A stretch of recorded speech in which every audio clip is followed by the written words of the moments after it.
Welcome to Revenue Mavericks, the podcast where today's most iconic GTM leaders break down the mindset and the moves that defy the status quo. In each episode, operators share the playbooks they've used to change the game and deliver outsized growth. And now, here's the host of Revenue Mavericks, CEO and co-founder of Teradata, Justin Schreiber.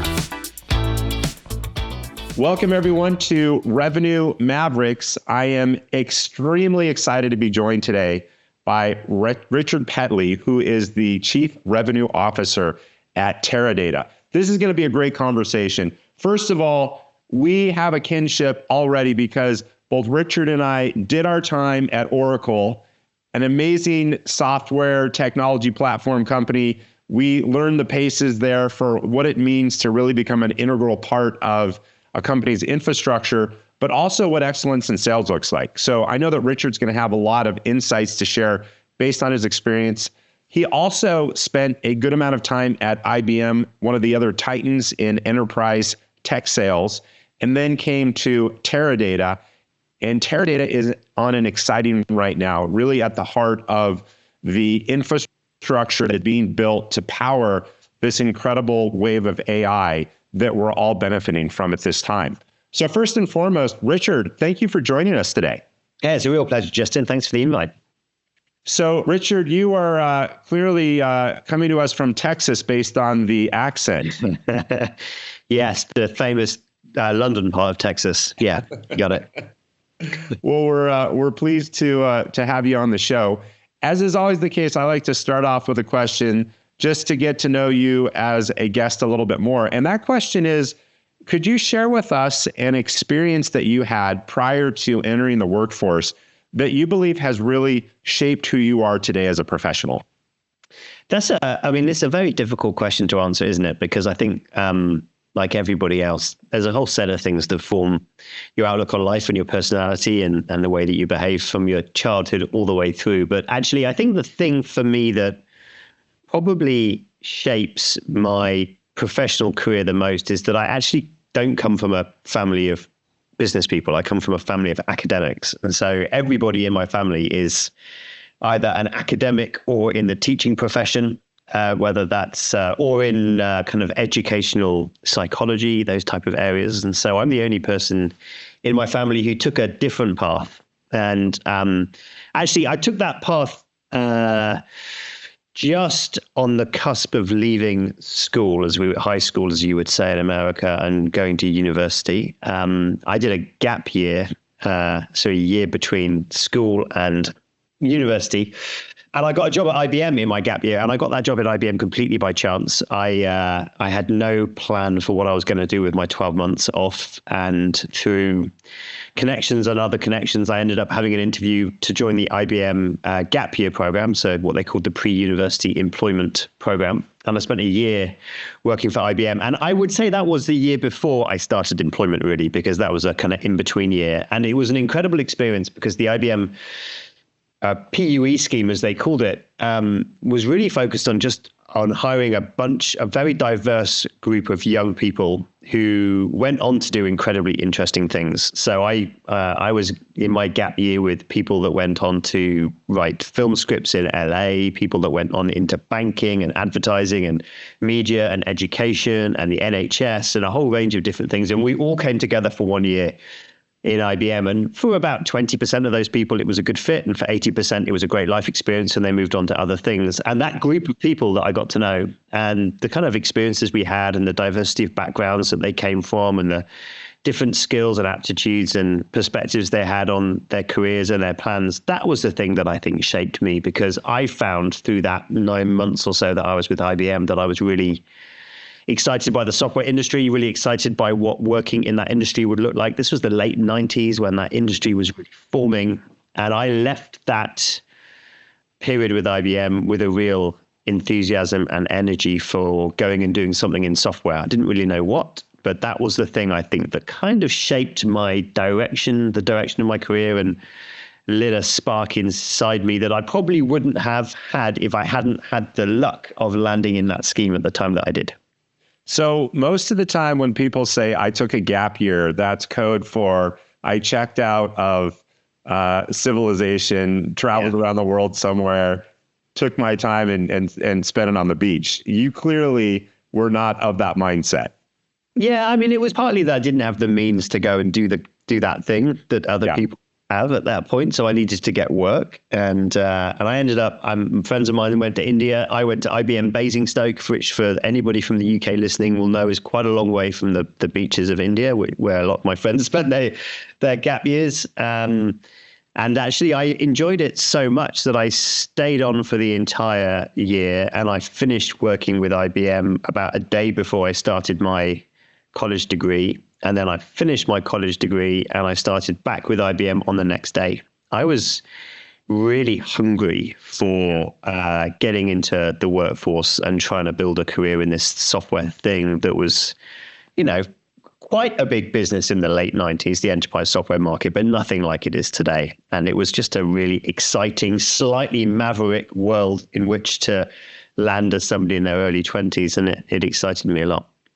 I look back on my own career, and it all makes sense now as you kind of have a retrospective. But so many of the moments that were meaningful were serendipitous encounters, almost by chance, that I wasn't planning. I was actually studying abroad. I was in Stratford-upon-Avon doing a Shakespeare program, and I was in a pub.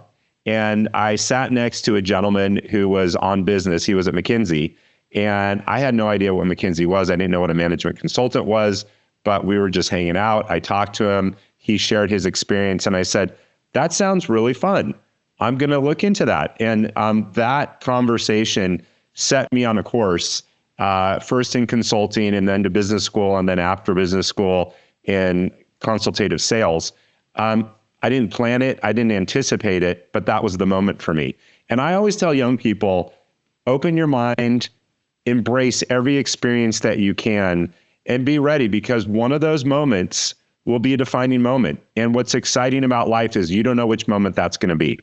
Yeah, I think that's right. And it was interesting because my degree at university was English literature. So I have a lot of we should talk about Shakespeare sometime, because I'm from Stratford-upon-Avon. So I know that area very well. And I spent my entire time at university with all these people who I was studying English literature with, who went on to generally go into something that's adjacent to that space, journalism or the creative arts, or sometimes law, some of those things that you do from a foundation like that. And all the time I had this little secret. And my little secret was that I wasn't going to do that I was going to get as good a degree as I could, but then I was going to go back to this thing called software and figure out how I could build a career there. And, if I hadn't had that gap year and I hadn't had IBM take a risk on me as somebody that they could take into that scheme, because I didn't qualify for it. I was an arts student. I wasn't a computer science student. I'd never written a line of code in my life beyond what I did on my ZX Spectrum or whatever it was back in the mid 80s. They took a chance on me, and it gave me this opportunity, which, I wasn't planning for. And as you say, there's a lot of serendipity in how that worked out for me. That's right. All right. Well, that's a good segue into our next question. This is the inflection point question. You are now at the helm of an absolute juggernaut in technology, an incredible opportunity and an incredible responsibility that you hold. I'm interested in, perhaps a moment in your career that, looking back, you believe was an inflection point that set you on the trajectory to land you where you are today. Yeah, I don't believe that there are, in my career at least, a single inflection point where something like that happened. I don't remember having a day where I felt it all came together, or I came home and thought this was wonderful. In fact, I think your career is made up of a series of events, good and bad, that sum up to something. The cumulative effect of them is where you are. But there are a few things that I did in my career that were very deliberate to give myself a foundational set of experiences. IBM had this incredible program where you would go off and be an executive assistant to a senior person in the firm for a year, like a bag carrying, food tastery type person. And effectively, you had to lose all your airs and graces and just submit yourself to do whatever it took to make that individual as productive as they could possibly be in their role. And in doing so, you learn a huge amount about their role and how the company operates and how the company operates in the external world. And you get exposed to a whole set of things. And of course, IBM, particularly at that point when I did it in the 2000s, was a very broad company spanning many parts of the IT industry. So you really got exposed to a whole range of things that were happening in the company and also in the world. And I spent a year doing that, and it wasn't glamorous, and at times it was quite boring. And a lot of the things I was doing were fairly administrative and process oriented. I wrote a lot of presentations, I wrote a lot of briefings, I read a lot of documents. I did a lot of that type of stuff that probably AI would do much more effectively these days. But I did all that on behalf of the guy that I was working for. But he was an amazing individual, a guy called Larry Hurst, who was the country leader of IBM and went on to be chairman of the business in EMEA. He was an amazing guy, and I learned a huge amount from spending time with him, just watching him actually, and seeing how he engaged, thinking about how I would do it, and thinking about how he did certain things very effectively, and seeing how he played that role internally and externally. That was a really foundational experience for me. But the other way I would think about this question, I think, is that I believe that in your career, you have a series of set piece moments in your career that have to go well. And I think the more senior you get, probably the higher stakes those moments are. And to some extent, the more regularly they come along. But they have to go well. And I've always felt that. I've always felt that you could look in your diary over the course of the next 3 months, and you could probably identify the 5 or 6 things that you really need to deliver on. And I don't mean like making a quarter or something, that's obvious. What I mean is that the meeting or the event or the presentation or the business review or the customer meeting or the partner meeting or the press conference or the analyst meeting, you name it. There's a series of set piece events that happen. And, I've done roles where I feel like they're happening almost every week. And I've done roles where I feel like they're happening less regularly. But I really take those set piece moments seriously. I prepare a lot. I think a lot about what I want to try and achieve at that event. And I feel a lot of actually weight of responsibility to deliver those things well on behalf of the company or on behalf of the people that I have the opportunity to lead in the company. And I think it's those set piece moments and delivering those well that set you up for the next one and the one after that. And of course, the more senior you get, the higher the stakes are, probably the higher the profile is that those events take on, the more visible you are, but also the more you have to fall back on in terms of the foundational experience of having done a series of things like that. But I really believe that. And I think that was true of me when I was a graduate in my 20s. It was true when I was a first-line manager or an upline manager or an early career executive. And it's true this job now. I think I can look at my diary for the next 3 months and think, and I know I was looking at it this morning with my team, there are 5 or 6 things in the diary already between now and the end of May, and they've got to go really well, those things. We've got to deliver on them. And there'll be some ad hoc things that come your way too. But I think those set piece, figuring out what those set piece moments are for you, making sure you prepare as well as you possibly can, delivering them as well as you possibly can, learning when it doesn't go well, because it won't always, and figuring out what you did badly, getting a lot of feedback on how you did. Those are the things I think that add up to something really meaningful over the course of a career. So much great advice there. Just going back to your point about the associations you had with senior people. I agree. That is an incredible opportunity. Being in the room with someone that is tenured and experienced and knows how to operate, you can't help but kind of imbibe some of that, vapor that they're exhaling. And it literally elevates your game. I was reflecting just the other day, while I was at Oracle, I had the opportunity to spend some time with a very seasoned sales executive. She was out there closing some of the largest deals at Oracle. And I remember we were in New York one day heading down to the financial district, and she was actually on the phone, and she was negotiating, she was buying a car, and she was negotiating the price of the car. And I thought to myself, this is one of the great sellers at Oracle, and she's buying a car. I want to see how she handles this. And by the end of the car ride, we were in the car for 15 minutes. She'd gotten several thousand more dollars off of the price of the car. But just the approach that she used, the way she was able to anchor the conversation I literally took notes on that. And that became for me kind of a template that I used as I interacted and I negotiated. And I wouldn't have had that opportunity had I not had the chance to spend time with that senior executive.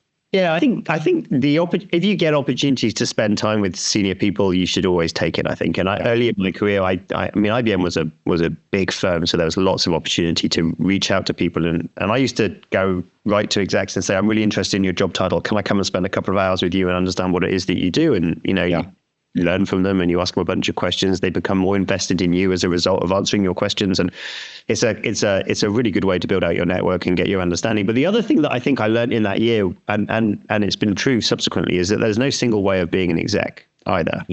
Like even in IBM, which is I think viewed externally as a bit of can be quite a traditional company, there's a whole diversity of people doing these executive roles. And it was true when I was at Oracle, and it's true here at Teradata.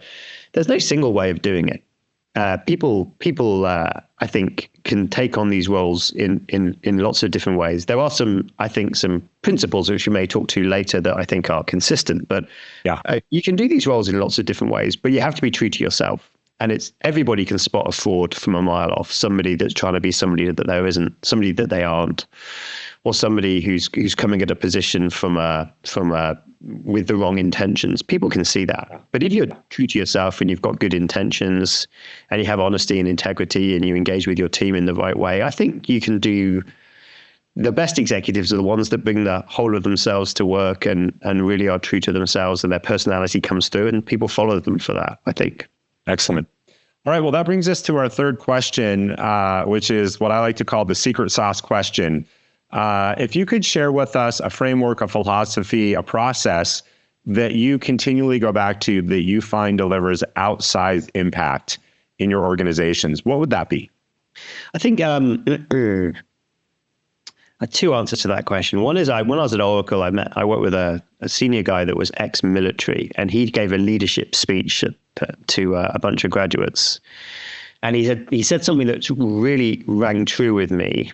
And has stuck with me ever since. This is a good few years ago now, but he said that leaders have to have a framework of three things to be successful. The first is that you have to have integrity. So people will follow you if you have integrity, that you're honest with yourself, you're honest with your team, they can trust you and rely on you. And demonstrating that you hold integrity at the heart of how you operate is fundamental to being successful as an executive. The second, he said, was you need to be organized.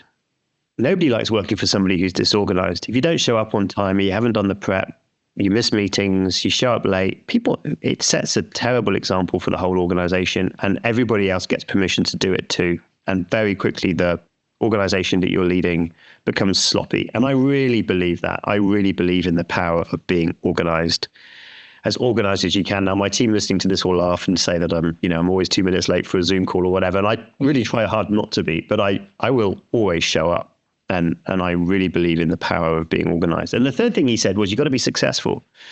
People follow people that are successful, and you can have loads of integrity and you can be really organized. But if you keep failing, not making your number, not showing up, not delivering on your business goals, you lose your team. So he said there are three things that as an executive you need to hold true. And I really believe in those three things, and I try and measure myself against them. And then in terms of the more practical ways that I do my job every day, I really try and focus on building a management system where we have no surprises. I think consistent, relatively dry execution is at the heart of how you drive big enterprise sales teams. And what that means is you should design an operating model at the beginning of the year, the KPIs and the scorecard that matters to you. And then you should build a management system that supports that. And then you should just consistently apply it. Don't have people showing up to forecast calls not quite sure what you're going to ask.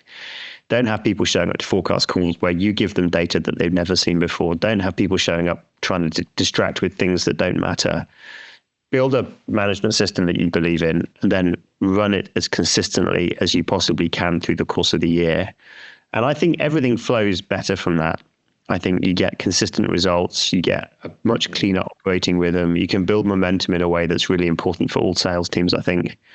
And that doesn't mean there's no magic to selling. Of course there is. And all the great selling people that we've worked with and leaders who go out there and do the great sales call and build the great value, you can do all of that, but have a very consistent operating framework that underpins it. And I think you'll find that you can codify best practice more easily. You can have the teams consistently executing on the things that matter around the world in a very standard way. And people appreciate you not trying to catch them out and knowing what they need to prepare for, and then showing up and you can have an honest conversation about whether things are moving in the right direction or not. Perfect.